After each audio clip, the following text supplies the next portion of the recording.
Hi VC, Dale Gatefold 33 back with another video, one of several I'm going to try and record today or tomorrow before I disappear back away for the week.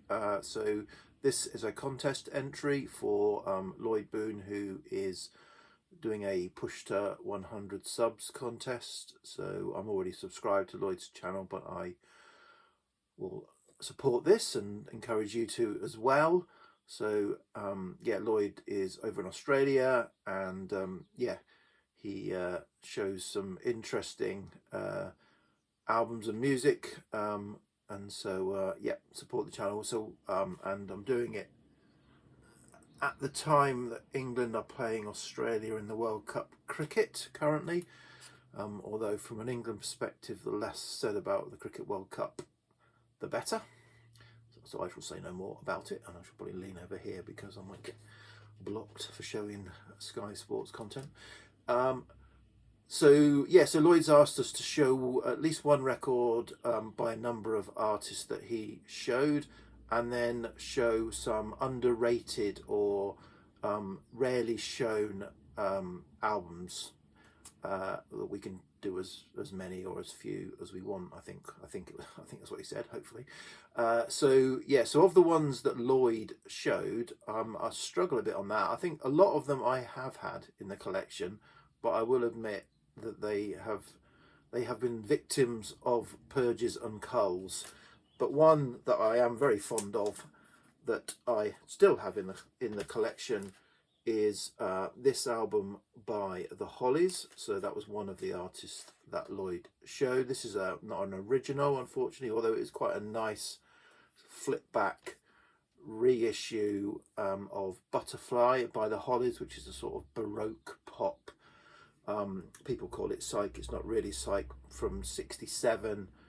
This is a 2016 reissue. It's a double album reissue because it's got both a mono and a stereo version of the album in it. But yeah, the Hollies Butterfly, as I said, sort of Baroque pop rock. Dear Eloise, Pegasus, Butterfly, all lovely songs in there. And there's the Hollies looking psych-ish. They never were psych, really. They did an Evolution just after that as well, but even that wasn't really psych. Okay, so onto the underrated, undershown artists. I picked 5, and so it would be really easy for me to kind of, those who watch my videos know I kind of follow very small labels with very kind of artists who are kind of, not particularly well known, and so I think it'd be quite easy for me to pick a number of artists from those labels that probably nobody else has even got in their collection, let alone shows in the VC. But I won't do that.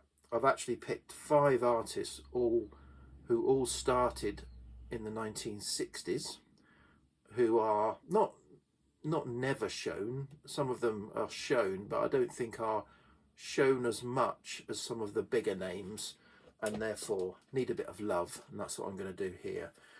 So without further ado, I will start with, and I've shown these a fair amount, so you might think they do get shown a lot, but that's if you follow my videos, because I show them a lot, but others don't. So we'll start off with Nancy Sinatra. I don't think Nancy Sinatra gets the credit, this is her. So I've done some stats as well. So these artists all started in the 60s, and I've all got a pretty big body of work. And these numbers won't be exact, or kind of because of the albums that have been issued in different formats in different countries. But roughly, Nancy Sinatra has had 18 studio albums throughout her career. This was the one that really broke her when she recorded These Boots Are Made for Walking in 60, is it 67? I think it was 67, 66 even, maybe. A song written for her by Lee Hazelwood. So yeah, so she's released around 18 and I've got 8 albums by her. This is her first, and then I've got the latest I've got, which is a pretty good album, a self-titled album she put out in 2004. Solid album still though. So I've got obviously 6 albums in between. So that's Nancy Sinatra, and you can't show Nancy without showing Lee. I've already mentioned him. So Lee Hazelwood, another artist, and I've shown him several times, but I'd say I don't see other people of the videos that I subscribe to showing him a lot. He pops up now and again. He's no longer with us, but he released around 20 albums, and I've got about 12.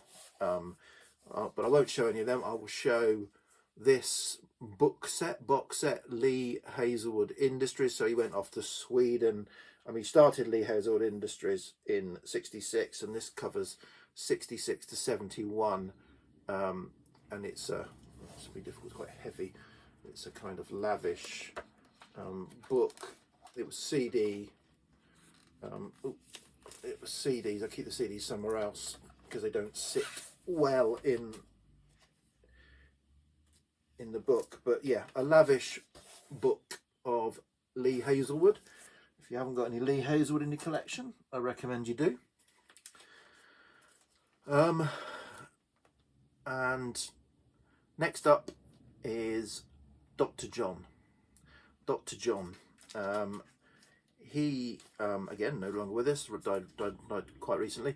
34 albums he released since his debut in 1968. And I don't have anything like coverage of his discography.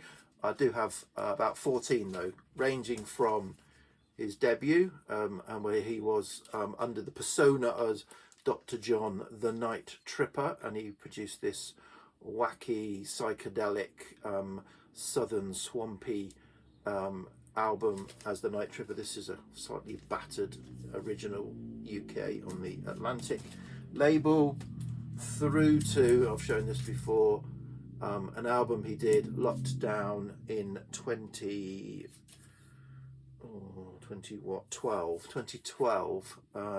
But yeah, 30 odd albums or so. I've got 14 of his albums. Dr. John. Okay, that's 3 US artists I've done there. A UK artist that I really admire, a band who I never really got the acclaim that they warranted. They were, you know, I think they justified being as big as the Stones, but they never were. And I mean, the Pretty Things. So they started in the early 60s, 63, 64, didn't get the breaks, produced some great UK beat, garage, R&B singles in this sort of incarnation. So this is their debut album from 66, is it? 65? Can't remember. Should have done some research, really, shouldn't I? This is an original of their debut album, The Pretty Things. So the Rosalind was, you know, one of the breakout kind of songs that they had, through to their last studio album. It came out in 2019, 2020, recorded in 2019, came out in 2020, I think. And yeah, this is Bare as Bone, Bright as Blood, and you know, an addendum to the album was added because unfortunately, between recording and released, Phil May, the lead singer, who was a constant throughout all the different incarnations of The Pretty Things, had a cycling accident, bicycling accident, and died unfortunately from complications.